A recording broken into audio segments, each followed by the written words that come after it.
कक्षा षष्ठी विषय हिंदी प्रकरण 14 लोकगीत भाग 4। इस पाठ में अब तक हमने पढ़ा कि लेखक कहता है कि लोकगीतों की शास्त्रीय संगीत से थोड़ी सी तुलना की गई है। यानी लेखक बताता है कि लोकगीत अपनी लोकप्रियता, अपनी लचक और अपनी सुंदरता की वजह से शास्त्रीय संगीत से थोड़ी सी अलग होती है। ये बहुत आसान होते हैं गाने में और बजाने में भी, सिखाने में भी। इसकी ट्रेनिंग में कोई किसी साधना की ज़रूरत नहीं होती है। ये सिंपल सा ही देखकर हम सीख सकते हैं। लेकिन शास्त्रीय संगीत है जो उसको सीखने के लिए कई वर्षों तक हमको सीखना पड़ता है। उसके बाद जाकर अभ्यास करना पड़ता है, फिर हम साधना करते हैं, तब जाकर उस संगीत को अच्छे तरीके से हम गा पाते हैं। लेकिन लोकगीतों के साथ ऐसा नहीं होता है। ये गीत हैं वो हम लोगों के बीच में बैठ जाते हैं तो बस ध्यान से सुनते हैं तो हमको ये लोकगीत आ जाते हैं। बजाना और गाना भी थोड़ा थोड़ा हम सीख लेते हैं। इसी तरह से बताया गया है कि दूसरी ओर लोकगीतों के बारे में कि गांव के लोगों के गीत हैं, ये गाने हैं जो गांव के रहने वाले लोग गाते हैं। पहले क्या था, मनोरंजन के कोई साधन नहीं थे तो ये गीत गाए जाते थे। गीत अभी भी गांवों में ये इसका प्रचलन है। फिर बताया गया है कि इसकी भाषा भी बहुत सरल है और इसमें वाद्य यंत्र झांझ, डमरू, बांसुरी, बीन, करताल, मंजीरा, ढोलक, ये सब क्या है, इसके शास्त्रीय वाद्य यंत्र हैं। फिर बताया है इसमें कि लोकगीत हैं वो गाए जाते हैं और वाद्य यंत्रों की भी इसमें ज़रूरत पड़ती है। अब इसके प्रकारों के बारे में बताया गया है। आदिवासी गीत के बारे में बताया गया है। तो ये गीत है वो भारतवर्ष के आदिवासी लोगों के द्वारा गाए जाते हैं। आदिवासी समुदाय के लोग होते हैं वो मुख्यतः गीतों को गाते हैं, दल बनाकर गाते हैं, बड़े बड़े झुंड बनाकर गाते हैं और उसमें स्त्रियां और पुरुषों के अलग अलग दल भी बनते हैं। फिर बताया गया है कि पहाड़ी गीतों के बारे में।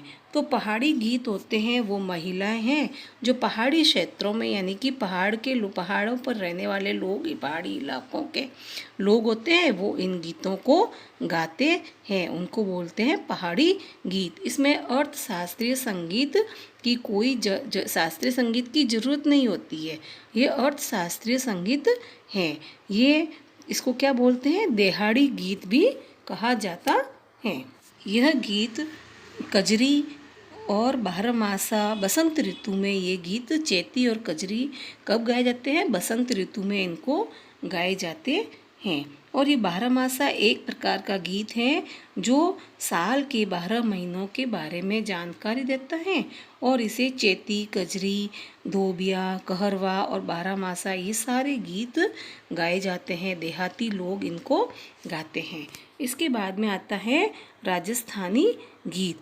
तो राजस्थानी गीत हैं वो क्या है, मुख्यतः राजस्थान में गाए जाते हैं जो ढोला मारू गीत हैं। इसके अलावा मांडवी भी होता है और राजस्थान में ये गाए जाते हैं। और उसके बाद में आ जाते हम गुजराती गीतों पर। तो गुजराती गीत है वो आपको पता है नवरात्रि के दिनों में गाए जाते हैं। गरबा, डांडिया, ये गीत, इसमें वाद्य यंत्रों की आवश्यकता नहीं होती है और ये गीत मुख्यतः ताली से भी बजाकर गाते हैं और डांडिया बजाकर भी गाते हैं। उसके बाद में आ जाता है कि ये गीत हैं जो हाथों का प्रयोग भी इसमें करते हैं, ताली बजा बजा कर भी इन गीत गाते हैं।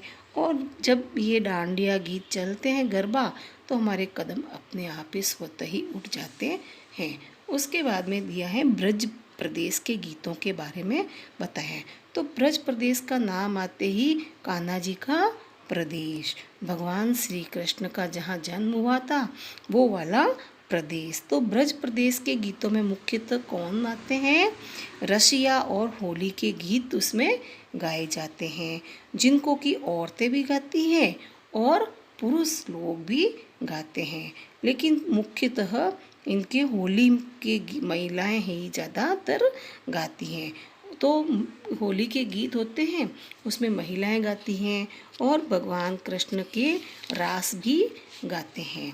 तो ये आप देखते हो, आज ब्रज जाओ आप, वहाँ पर वृंदावन गोकुल, तो वहाँ पर भी बहुत से ऐसे गीत चलते हैं। उसके बाद में आ जाते हैं भोजपुरी गीत। जो भोजपुरी गीत है वो उसमें कोकिल की उपाधि दी गई, मैथिल कोकिल की उपाधि से सम्मानित किया गया है। यह मुख्यतः बिहार में मिथिला क्षेत्र में गाए जाते हैं।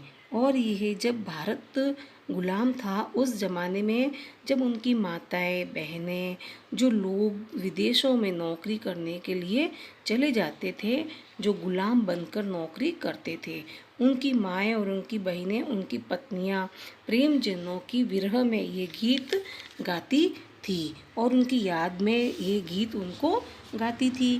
तो कहते हैं, और विद्यापति ने लिखा है कि ये क्या कहलाते हैं गीत, विदेशिया गीत कहलाते हैं, जो कि आज ये भोजपुरी संगीत बहुत ज़्यादा मशहूर हो गया है।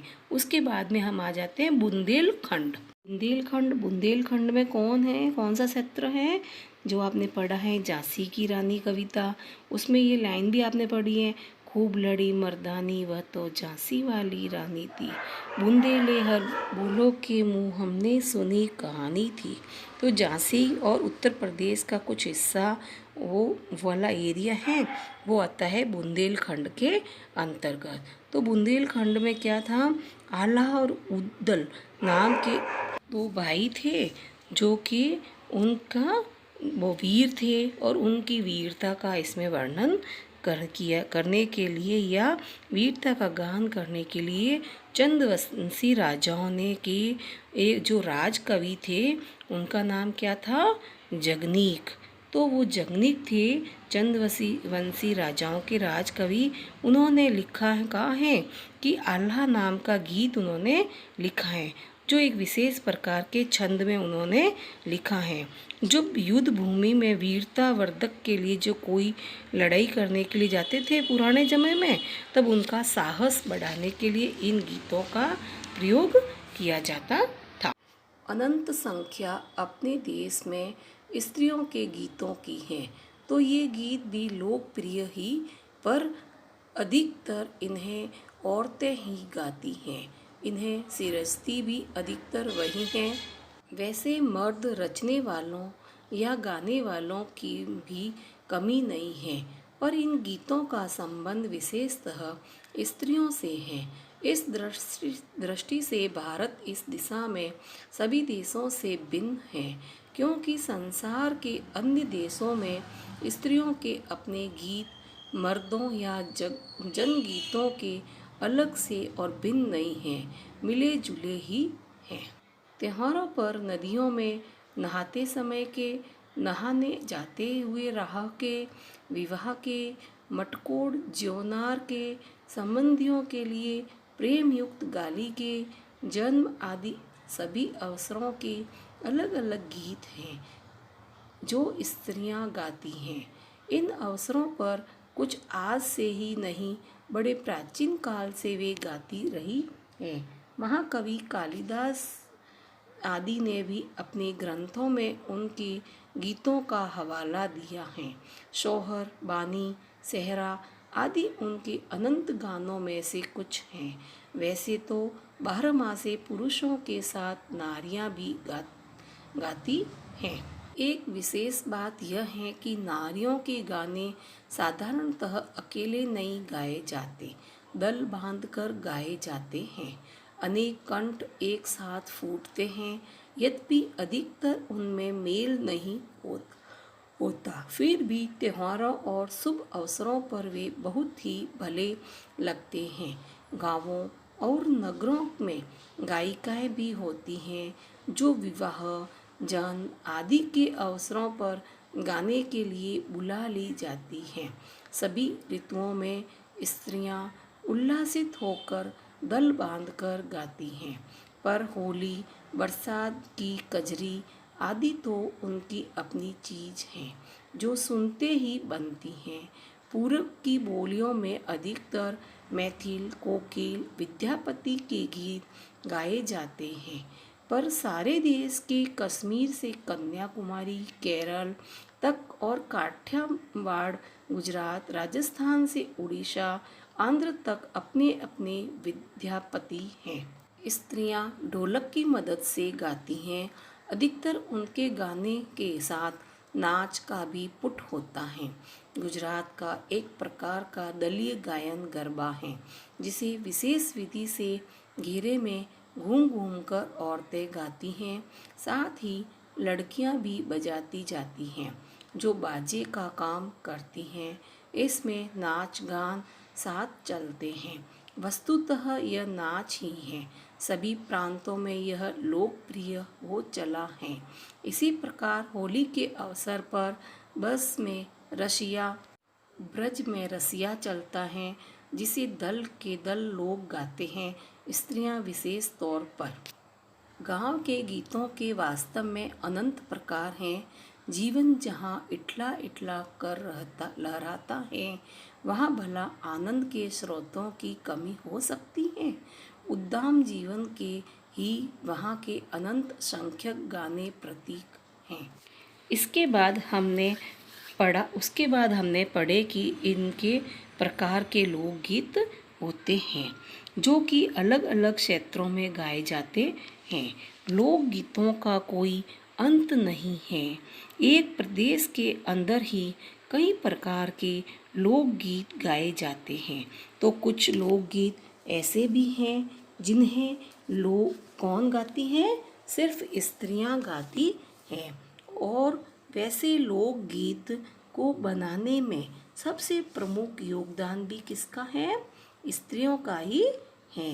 तो पहले तो क्या होता था कि स्त्रियों को अपनी कला दिखाने का मौका आसानी से मिलता नहीं था, क्योंकि इतनी सुविधाएं नहीं थी। टीवी, रेडियो आदि सुविधाएं नहीं थी, इंटरनेट नहीं था, तो वो अपनी कला का प्रदर्शन कैसे करती?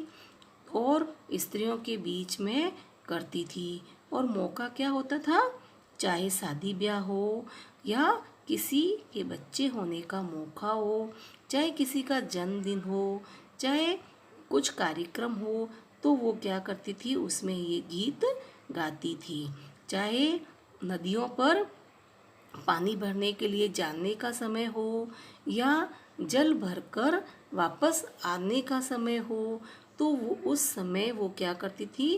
गीत गाते हुए जाती थी और जल भर के आती थी। उस समय भी वो गीत गाती थी। इसके अलावा नहाने के समय के गीत अलग होते थे। इसके अलावा विवाह के अवसर पर जिस समय शादी हो जाती थी हैं, तो संबंधियों को चिढ़ाने के लिए जो प्रेम भरी गालियाँ गाई जाती थी, उनके गीत क्या होते थे? अलग होते थे। सोहर जैसे बच्चे होने के समय जो गीत गाए जाते थे, वो गीत अलग होते थे। तो इन गीतों के द्वारा स्त्रियां अपने मन के भावों को क्या करती थी? प्रकट करती थी। तो ये गाने वो हैं जो कि स्त्रियों के द्वारा गाए जाते थे। ये गीत मुख्यतः क्या है? ग्रुप में गाए जाते थे, यानी कि समूह में गाए जाते थे। और स्त्रियां बीच बीच में नृत्य भी करती थी। इन गानों को गाते समय नाचती भी थी। इनको गाते समय वो किन वाद्य यंत्रों का प्रयोग करती थी? ढोलक या मंजीरे का प्रयोग करती थी। यानी ढोलक और करताल का बहुत ज़्यादा प्रयोग किया जाता था। उसके बाद हम बात करते हैं इन गीतों के विषय के बारे में। इन गीतों का विषय क्या होता था? तो इन गीतों का विषय है लोकगीत। अगर आपने सुने हो तो इनके विषय होते हैं, वो किसी काल्पनिक परियों की कहानियों के ऊपर नहीं होते। यानी वे गाने कैसी बातों पर होते हैं? जो कि दैनिक जीवन में होते हैं, रोज़मर्रा में होने वाली बातों के ऊपर ये गाने लिखे जाते हैं। उसके बाद बात करते हैं इन गीतों के राग के बारे में, यानी कि किन रागों पर आधारित होकर ये गीत बनाए जाते थे। तो ये गीत जिन रागों पर बनाए जाते थे वो कौन कौन से राग हैं? पीलू, सारंग और दुर्गा। तो वो शास्त्रीय संगीत के 3 राग हैं ऐसी जिनके ऊपर इन गीतों को बनाया गया है। ज़्यादातर इन रागों पर ये गीत आधारित हैं। उसके बाद बात करते हैं गीतों की भाषा पर। तो कैसी है गीतों की भाषा? अभी अभी हमने कहा कि गांव के लोगों के गीत हैं। तो गांव के लोगों के गीत है तो भाषा कैसी होगी? साधारण बोलचाल की भाषा में ये गीत गाए जाते हैं। तो इन गीतों को गाने में जिस भाषा का प्रयोग किया जाता है वह साधारण बोलचाल की भाषा है। उसमें कठिन शब्द का प्रयोग नहीं किया जाता। उन्हीं शब्दों का प्रयोग किया जाता है जो कि बोलचाल की भाषा में ज़्यादातर प्रचलित हैं। इसके अलावा इन गीतों का अपना ही एक रंग है, अपनी ही एक सुंदरता है। और अगर आप सोचिए कि नवरात्रा है और गरबा या डांडिया न हो तो फिर ये क्या होता है? वो त्यौहार फीका फीका सा लगने लगता है। जो होली हो और होली के गीत ही नहीं गाओ तो वो गीत तो है त्यौहार थोड़ी लगता है। तो गाने गाने ही नहीं तो क्या आपको मज़ा आएगा उस त्यौहार मनाने को? बिल्कुल नहीं आएगा। वैसे भी किसी भी खुशी के अवसर पर अपने मन की खुशी को प्रदर्शित करने के लिए हम किसका प्रयोग करते हैं? गानों का प्रयोग करते हैं। तो ये गाने हमारे त्योहारों को, हमारी खुशियों को आपस में दर्शाने के लिए, प्रदर्शित करने के लिए बहुत बड़ा माध्यम हैं। गांव के लोगों के जीवन की सरलता को प्रदर्शित करते हुए ये गाने क्या दिखाते हैं? उनके खुले दिल को और उनकी संस्कृति को बहुत सुंदर तरीके से प्रदर्शित करते हैं। अब आपके बोध प्रश्न। संगीत संगीत की कितनी राग हैं? संगीत की 3 राग हैं। दूसरा है संगीत के रागों के नाम बताइए। पीलू, सारंग और दुर्गा संगीत की 3 रागें हैं। तीसरा, गांव के लोगों के गीत कैसी भाषा में होते हैं?